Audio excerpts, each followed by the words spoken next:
नमस्कार दोस्तों, आपके अपने चैनल हमारे संस्कार में आपका बहुत बहुत स्वागत है। ओम नमो भगवते वासुदेवाय नमः। ओम सूर्याय नमः। हर हर महादेव। जेठ मास के कृष्ण पक्ष की एकादशी, जो कि अपरा एकादशी और अचला एकादशी के नाम से जानी जाती है। अपरा एकादशी जेठ के महीने में आती है, इसीलिए इसका महत्व और भी ज़्यादा बढ़ जाता है। विधि विधान से व्रत रखने, कथा सुनने और पूजा करने से अक्षय पुण्य की प्राप्ति होती है। घर में हमेशा सुख संपदा बनी रहती है और दुखों से भी मुक्ति मिलती है। तो चलिए आज शुरू करते हैं अब अपरा एकादशी के व्रत की कथा। लेकिन आज हम एक बड़ा ही अटपटा सा प्रश्न आपसे पूछ रहे हैं। क्या आप भूतों में विश्वास रखते हैं? कभी आपने भूत देखे हैं? क्या आपने कभी ऐसा सोचा है कि कोई भूत आपके आसपास भी हो सकता है? हमारे शास्त्रों की बात पर अगर यकीन किया जाए तो ऐसा हो भी सकता है। कोई भी भूत आपके आसपास भी हो सकता है और यह सत्य भी है, क्योंकि हमारे वेद पुराणों और शास्त्रों में ऐसी अनगिनत कथाएं, अनगिनत कहानियाँ और बहुत सारे किस्से सुनने, पढ़ने और देखने को मिलते हैं।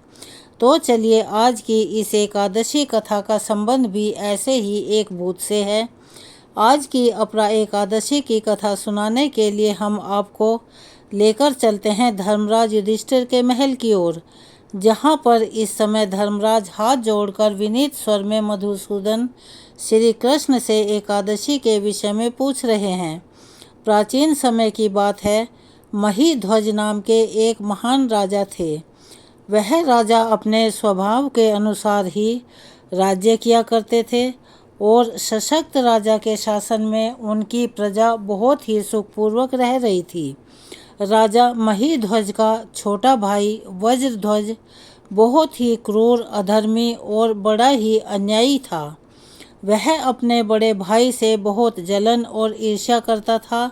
उससे अपने बड़े भाई महीध्वज की प्रसिद्धि सहन नहीं हो रही थी और इसी ईर्ष्या के कारण उसने एक दिन एक ऐसा कर्म कर डाला, अपने बड़े भाई महीध्वज की हत्या कर दी। और इतना ही नहीं, उसके शव को जंगल में एक पीपल के पेड़ के नीचे एक गड्ढा खोदकर उसमें दबा दिया। अकाल मृत्यु के कारण वह धर्मराज अब प्रेत योनि में पड़ गया और उसी पीपल के पेड़ पर रहकर वहाँ वह उत्पात मचाने लगा। एक दिन महर्षि ध्योम उधर से गुजर रहे थे तो उन्होंने पेड़ पर एक प्रेत को देखा और अपने तप के बल से उसकी सारी कहानी जान ली। और वह प्रेत इतना उत्पात क्यों मचा रहा है, वह कारण भी ऋषि के समझ में आ गया। इसके बाद ऋषि ने उस प्रेत को पीपल के पेड़ से उतारा और परलोक विद्या का उपदेश दिया। इससे ऋषि ने स्वयं ही राजा की प्रेत योनि से मुक्ति के लिए अपरा अर्थात अचला एकादशी का व्रत किया और उसे अधोगति से छुड़ाने के लिए, प्रेत योनि से मुक्ति दिलाने के लिए व्रत के समस्त पुण्य फल को प्रेत बने राजा को समर्पित कर दिया। इस पुण्य के प्रभाव से राजा अब प्रेत योनि से मुक्त हो चुका था और अब वह ऋषि धौम्य को धन्यवाद देता हुआ दिव्य देह धारण करके पुष्पक विमान से स्वर्गलोक को चला गया। भगवान श्री कृष्ण ने धर्मराज युधिष्ठिर से कहा, हे राजन, यह मैंने लोकहित के लिए बहुत ही पावन कथा कही है। इसके पढ़ने और सुनने से मनुष्य समस्त पापों से मुक्त हो जाता है। भगवान श्री कृष्ण कहते हैं, जो फल कार्तिक पूर्णिमा पर पुष्कर में स्नान करने से, गंगा तट पर पितरों का पिंडदान करने से मिलता है, वही फल अपरा एकादशी का व्रत करने से भी मिलता है। मकर के सूर्य में प्रयागराज के स्नान से, शिवरात्रि का व्रत करने से, सिंह राशि के बृहस्पति में, गोमती नदी के स्नान से, कुंभ में केदारनाथ के दर्शन या बद्रीनाथ के दर्शन, सूर्य ग्रहण में कुरुक्षेत्र के स्नान से, स्वर्ण दान करने से या फिर अर्ध प्रसूता गोदान से, जो फल मिलता है वही फल अपरा एकादशी के व्रत से पुण्य प्रभाव से मिल जाता है। भगवान श्री कृष्ण के अनुसार अपरा एकादशी का व्रत पाप रूपी वृक्ष को काटने के लिए एक ऐसी कुल्हाड़ी के समान है और इस एकादशी का व्रत और भगवान का पूजन करने से मनुष्य सब पापों से छूटकर यहाँ संसार में हर सुख का भोग भोग कर अंत में बैकुंठ धाम को चला जाता है। भगवान श्री कृष्ण ने इस कथा को समाप्त करते हुए अपरा एकादशी के महात्म्य का वर्णन प्रारंभ किया। भगवान ने कहा, जेठ मास के कृष्ण पक्ष में आने वाली इस अपरा एकादशी के पालन करने वाला व्यक्ति ऐसे जघन्य पापों से मुक्ति पाता है जो अत्यंत गंभीर होते हैं, जैसे कि भ्रूण हत्या, ब्रह्म हत्या, अनैतिक संग, झूठ बोलना, झूठी गवाही देना, संपत्ति की इच्छा से वेदों का अध्ययन और अध्यापन करना, अपनी मन मर्जी से मनगढ़ंत शास्त्र लिखना यानी झूठा शास्त्र बनाना, ज्योतिष द्वारा किसी को भरमाना, झूठा वैद्य बनकर लोगों को ठगना आदि भयंकर पाप भी अपरा एकादशी के व्रत से नष्ट हो जाते हैं। युद्ध अक्षेत्र से भागे हुए अक्षत्रिय को नरक की प्राप्ति होती है, किंतु अपरा एकादशी का व्रत करने से उसे भी स्वर्ग की प्राप्ति हो जाती है। गुरु से विद्या अर्जित करने के बाद जो शिष्य अपने ही गुरु की निंदा करते हैं तो वे अवश्य ही नरकगामी होते हैं। अपरा एकादशी का व्रत करने से इनके लिए स्वर्ग जाना संभव हो जाता है। तीनों पुष्कर में स्नान करने से अथवा कार्तिक महीने में स्नान करने से या फिर गंगा जी के तट पर पितरों का पिंड दान करने से जो फल प्राप्त होता है वही फल अपरा एकादशी का व्रत करने से प्राप्त हो जाता है। बृहस्पतिवार के दिन पवित्र गोमती नदी में स्नान करने से, कुंभ में श्री केदारनाथ जी के दर्शन करने से तथा बद्रिका आश्रम में निवास करने से और सूर्य तथा चंद्र ग्रहण के समय कुरुक्षेत्र में स्नान करने से जो फल सिंह राशि वालों को प्राप्त होता है वह फल अपरा एकादशी के व्रत के समान होता है। जो फल हाथी घोड़े के दान से तथा यज्ञ में स्वर्ण दान से मिलता है वही फल एकमात्र अपरा एकादशी का व्रत रखने से मिल जाता है। गौ तथा भूमि या स्वर्णदान का फल भी इनके समान ही होता है। पाप रूपी वृक्षों को काटने के लिए अपरा एकादशी का व्रत कुल्हाड़ी के समान है तथा पाप रूपी अंधकार को दूर करने के लिए सूर्य के समान है। इसीलिए मनुष्य को इस पवित्र एकादशी का उपवास अवश्य ही रखना चाहिए। यह व्रत सभी व्रतों में उत्तम है। अपरा एकादशी के दिन श्रद्धा और विश्वास के साथ भगवान श्री हरि का पूजन करना चाहिए, जिससे अंत में श्री विष्णु लोक की प्राप्ति हो सके। भगवान श्री कृष्ण कहते हैं, हे युधिष्ठिर, मैंने यह अपरा एकादशी की कथा लोकहित के लिए कही। इसके पढ़ने से, सुनने से सभी पाप नष्ट हो जाते हैं और दूसरों को इस कथा सुनाने का पुण्य तो अक्षय पुण्य के बराबर होता है। कथा का सार यह है कि अपरा अर्थात अपार अथवा अतिरिक्त जो प्राणी एकादशी का व्रत करते हैं उन्हें भगवान श्री विष्णु के अतिरिक्त भक्ति भी प्राप्त हो जाती है। इस कल्याणकारी व्रत के प्रभाव से भक्ति और श्रद्धा में भी निरंतर वृद्धि होती है और श्री हरि की कृपा से ऐसे व्यक्ति को अंत में मोक्ष की प्राप्ति हो जाती है। यह थी अपरा एकादशी के व्रत की पावन कथा। अब आप यह सोच रहे होंगे कि आखिरकार इतने विशेष और इतने पावन व्रत का पालन कैसे किया जाए। तो देखिए, इस व्रत के पालन की विधि बहुत ही सरल है। बस आपको इतना करना है, मन और वचन से श्रद्धा के साथ इस व्रत का पालन करना चाहिए और यदि आपकी श्रद्धा हो तो आप धन से भी इसका पालन कर सकते हैं।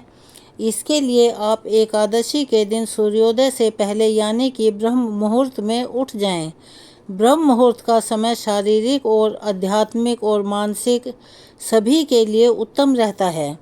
ब्रह्म मुहूर्त में इतनी शक्ति हमारे वेद शास्त्रों में बताई गई है कि अगर आप केवल मन से भगवान का स्मरण कर लें या किसी भी मंत्र का जाप कर लें तो वह मंत्र एकदम अपने आप ही सिद्ध हो जाता है और आपकी विशेष कामना भी पूरी हो जाती है। स्नान आदि क्रियाओं से निवृत्त होने के बाद आप अपने घर में या फिर अपने आसपास मंदिर में भगवान श्री हरि की सबसे पहले होने वाली मंगला आरती करें। अगर आप खुद नहीं कर सकते तो आजकल यह सब चीज़ें ऑनलाइन भी उपलब्ध हैं, आप वहां भी भगवान के दर्शन कर सकते हैं। इसके बाद भगवान श्री हरि के समक्ष घी का दीपक जलाएं और फिर हाथ में जल लेकर एकादशी व्रत रखने का संकल्प करें। इसके बाद तुलसी जी की पूजा करें। तुलसी जी के पौधे में एक घी का दीपक अवश्य जलाएं और कम से कम 3 बार तुलसी जी की परिक्रमा करें। तुलसी माता की पूजा करते समय ओम सुभद्राय नमः, ओम सुप्रभाय नमः, ओम हरि प्रियाय नमः, इन मंत्रों में से किसी भी एक मंत्र का जाप आप कर सकते हैं। तुलसी जी के पौधे के समीप बैठकर आप हरे कृष्ण हरे रामा महामंत्र का जाप भी कर सकते हैं। आप श्री तुलसी चालीसा का पाठ कर सकते हैं। इतना ही नहीं, तुलसी माता की कथा का पाठ भी आप कर सकते हैं, जो कि बहुत पुण्यदायी और शुभ फल देने वाली होती है। सुबह की पूजा में भगवान को आप केवल सात्विक चीज़ों का भोग लगाएं। सात्विक चीज़ों में आप फलों के जूस का भोग भगवान को अर्पित कर सकते हैं। सूखे मेवों का भोग भी भगवान को लगाया जा सकता है, लेकिन साथ में तुलसी पत्र रखना ना भूलें। तुलसी पत्र अवश्य रखें। बिना तुलसी पत्र के भगवान का भोग अधूरा रहता है। एकादशी की व्रत कथा का पाठ करके उसके बाद आपको सबसे अंत में कपूर जलाकर आरती करनी चाहिए और अपना व्रत प्रारंभ कर देना चाहिए। यदि आपकी सामर्थ्य हो तो आप निर्जल और निराहार रहकर भी एकादशी का व्रत रख सकते हैं। यदि आप उसमें सक्षम नहीं हैं तो निराहार न रहें। आप दिन में एक बार दूध या फलों का रस भी ले सकते हैं। इसके अलावा शाम की पूजा करने के बाद एकादशी प्रसाद में बनने वाले फलाहारी व्यंजन भी ले सकते हैं। दूसरे दिन व्रत का पारण आप अपने स्थानीय कैलेंडर में पहले से ही देख लें, ताकि आपको पारण वाले दिन दिक्कत ना हो। व्रत का पारण करने के लिए सही मुहूर्त की जानकारी होना अति आवश्यक है। एकादशी व्रत के पारण वाले दिन आप निर्धारित मुहूर्त से पहले भगवान की पूजा करें। भगवान के लिए भोग तैयार करें। यदि आपकी सामर्थ्य हो तो किसी सुयोग्य ब्राह्मण को या वैष्णव को अपने घर पर बुलाकर उन्हें भोजन कराएं और दक्षिणा दें।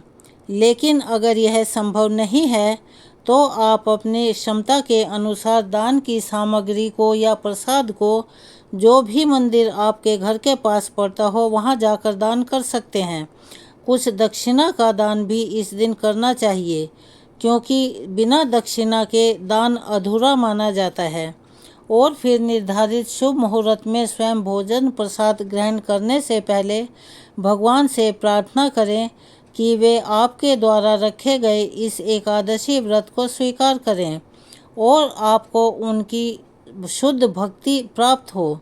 सदैव ध्यान रहे कि भगवान से कभी भी भौतिक सुखों की इच्छा नहीं करनी चाहिए। कभी भी भगवान से आपको धन सुख समृद्धि चाहिए ऐसा नहीं कहना चाहिए।